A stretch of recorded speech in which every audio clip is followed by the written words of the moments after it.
बचने का एक ही उपाय है, वो है हरि नाम, परमात्मा का नाम, कृष्ण नाम। तो जब हम कृष्ण कृष्ण पुकारते हैं तो वो कृष्ण हमारे भीतर उतर आते हैं। इसे जो गुरु भक्त होता है, परमात्मा का भक्त होता है, इसका कभी भी बुरा नहीं होता, बल्कि उसका हमेशा ही कल्याण होता है। परमात्मा हमेशा आशीर्वाद देते हैं। तो उस विश्व शक्ति को बहने दीजिए अपने अंदर, उस श्रद्धा को, विश्वास को लगाए रखिए। वो डोर है, चारों तरफ अग्नि ही अग्नि है। इस संसार में दुख ही दुख है। कहाँ तक हम अपने आप को बचाएंगे? वो दुखों की जो अग्नि है, वो जो पीड़ा है, वो कभी ना कभी हमारे दिल तक पहुँचती है। हमें बुरा लगता है, हम हर्ट होते हैं। हमें लगता है कि हमारी रिश्ते नाते हमारे खिलाफ कह रहे हैं। हमें लगता है कि हमारे अपनों ने हमारा साथ छोड़ दिया, मैं अकेला रह गया। तो दुख ही दुख है, पीड़ा ही पीड़ा है। इस संसार में संकट ही संकट है। तो उन संकटों के बीच में, उन पीड़ाओं के बीच में हम बचे कैसे? बचने का एक ही उपाय है, वो है हरि नाम, परमात्मा का नाम, कृष्ण नाम। तो जब हम कृष्ण कृष्ण पुकारते हैं तो वो कृष्ण हमारे भीतर उतर आते हैं।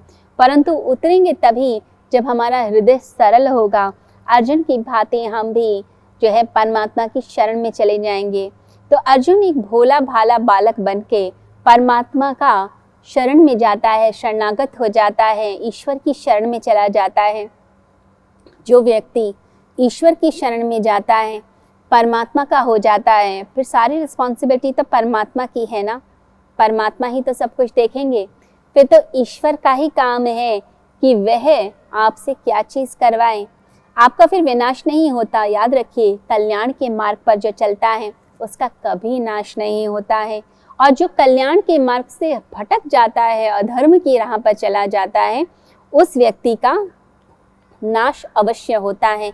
तो इसलिए अगर आप ईश्वर की शरण में जाते हैं, परमात्मा का नाम लेते हैं, तो आपका बुरा कभी भी नहीं हो सकता। इसे जो गुरु भक्त होता है, परमात्मा का भक्त होता है, इसका कभी भी बुरा नहीं होता, बल्कि उसका हमेशा ही कल्याण होता है। परमात्मा हमेशा आशीर्वाद देते हैं। दंड का अधिकारी वह होता है जो अधर्म की राह पर चलता है।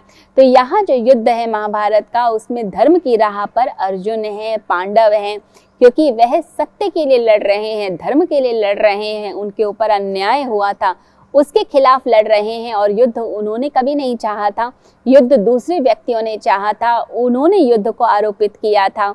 अब जो सामने आ गया है, उस चीज़ का सामना तो करना ही करना पड़ेगा, साहस तो दिखाना ही पड़ेगा। जैसी परमात्मा की इच्छा। अगर प्रभु युद्ध चाहते हैं तो कोई बात नहीं। अगर ये परिस्थिति मेरे सामने आई है तो मैं इस परिस्थिति का, इस चुनौती का पूरी तरह से मुकाबला करने को तैयार हूँ। मैं परमात्मा की पूरी तरह से शरण में जाता हूँ, मैं शरणागत हूँ।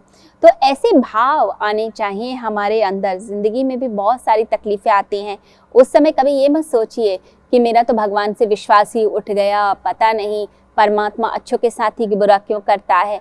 जब हम इस तरह से बातें करते हैं तो यानी कि हम अपना बुरा पहले कर रहे हैं। क्यों? क्योंकि हमने वो जो विश्वास था, वो श्रद्धा थी, हमने अपनी श्रद्धा को खुद ही समाप्त कर दिया, उसे खुद ही हिला दिया। जो व्यक्ति अपनी श्रद्धा को, अपने विश्वास को खुद ही हिला रहा है, वो अपना बुरा तो खुद ही कर रहा है।